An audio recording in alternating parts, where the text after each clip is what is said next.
सबको जय मसीह की। इस द लॉर्ड सभी भाई बहनों को प्रियो, आज मैं बताऊंगी आत्मिक घमंड, आत्मिक पाप कैसे होता है। मैं आपको बताऊंगी कुछ वचन मैं आपको बताऊंगी लूका का 18:9-14। प्रियो, आत्मिक घमंड कैसे आता है। आत्मिक घमंड तब आता है जब हम अपने आप को दूसरे से कंपेयर करते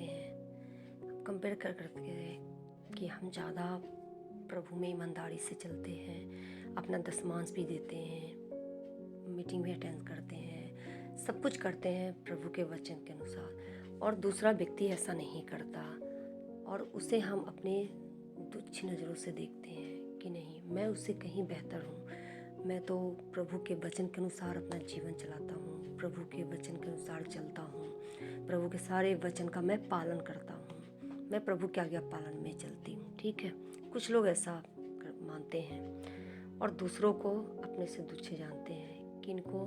जो लोग उद्धार नहीं पाए, जो लोग विचारों को जिनको पता ही नहीं है। तो मैं आपको ये वचन से बताऊंगी।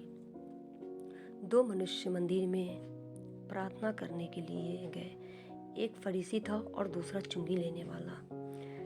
चुंगी लेने वाले ने परमेश्वर की तरफ अपनी आंखें भी नहीं उठाई और अपनी नज़रें झुका कर बोला, हे परमेश्वर, मैं पापी हूँ, मुझ पर दया कर। और दूसरे ने क्या बोला? फरीसी ने, हे परमेश्वर, मैं तो दशमांश भी देता हूँ अपनी कमाई का, मैं तुम्हारे आज्ञा पालन को भी मानता हूँ। उसने उस चुंगी लेने वाले को तुच्छ जाना और उसके अंदर कहीं ना कहीं इस बात का घमंड था, आत्मिक घमंड करता था वो, कि मैं परमेश्वर में बहुत अच्छा चल रहा हूँ, ना मैं इस चुंगी लेने वाले की तरह मैं नहीं हूँ।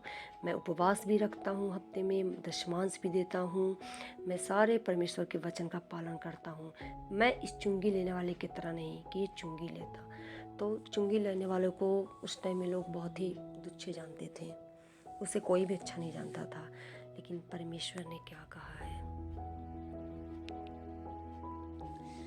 प्रिय, फरीसी ने खड़े होकर परमेश्वर से अपने मन में प्रार्थना करने लगा, मैं परमेश्वर तेरा धन्यवाद करता हूँ, मैं दूसरों मनुष्य के समान नहीं हूँ, मैं अंधेर करने वाला, अन्यायी नहीं, व्यभिचार करने वाला और न इस चुंगी लेने वाले के समान हूँ। मैं सप्ताह में 2 बार उपवास करता हूँ, मैं अपनी सब कमाई का दशमांश भी देता हूँ।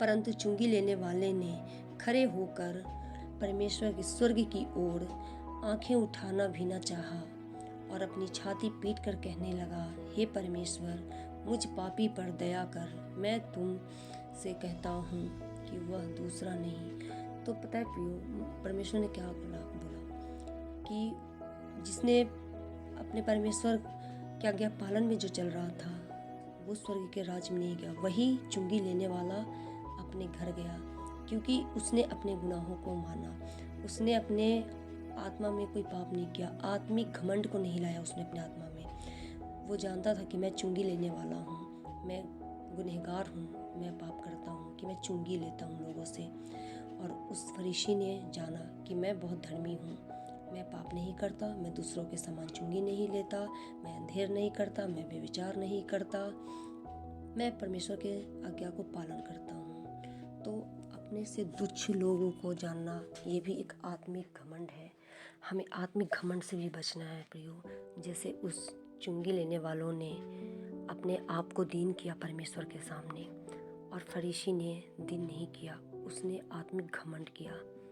मैं यही चाहूँगी प्रियो, आज भी बहुत से लोग हैं, मैं अपने आप को भी कहती हूँ, मेरे अंदर भी कभी आत्मिक घमंड आता है कि मैं उपवास करती हूँ, अपना 10% भी देती हूँ परमेश्वर के राज्य में, और जब भी मुझे मौका मिलता है मैं परमेश्वर के वचन से बहुत से लोगों को मोटिवेट करती हूँ, जिनको परमेश्वर का वचन बहुत से लोग जानते हैं पर शायद कुछ लोगों को वचन का मतलब नहीं पता होता है। तो मैं इस बात का, कभी मेरे अंदर भी इस बात का आता है कि हाँ, मैं भी अच्छा करती हूँ, दूसरों से अच्छा अपने आप को सोचती हूँ, पर कुछ लोग अभी भी, बहुत से लोग हैं जो अपने आप को लीडर समझते, कहते मैं लीडर हूँ इस चर्च का और मैं बहुत अच्छा से चर्च का सेवा करता हूँ। उनके अंदर भी एक घमंड आता है। जैसे मेरे अंदर भी कभी आता है घमंड, पर प्रभु ने मुझे सिखाया कि तेरे अंदर घमंड है, और मैं उसी वक्त घुटनों पे आकर प्रभु से माफ़ी मांगती हूँ, पश्चाताप करती हूँ। मैं अपने पापों को उसी वक्त जान लेती हूँ कि हाँ, ये मैंने पाप किया, ये मुझसे गलती हुई है, ये मेरा आत्मिक घमंड है, और उसी वक्त मैं छोड़ती हूँ। तो मैं परमेश्वर का धन्यवाद करती हूँ कि प्रभु ने मुझे ये चीज़ सिखाया है और मेरी आत्मिक आंखों को खोला परमेश्वर ने, कि मैं अपने आत्मिक घमंड को पहचान लेती हूँ और उसी वक्त मैं परमेश्वर के आगे पश्चाताप करती हूँ। तो मैं यही कहना चाहूँगी प्रियो, आप लोग भी आत्मिक घमंड में ना आए, क्योंकि आप चुंगी लेने वाले का दृष्टांत ज़रूर देखें। लूका का 18:9-14 वचन को ज़रूर पढ़ें। मुझे विश्वास है प्रभु आपके जीवन में ज़रूर बदलाव करेंगे और आपका जीवन बदलेगा। सबको जय मसीह की। प्रभु में आप सब सुरक्षित रहें। मैं विश्वास रखती हूँ प्रभु ने हम सबको सुरक्षित रखा है, इस संसार से अलग कर रखा है।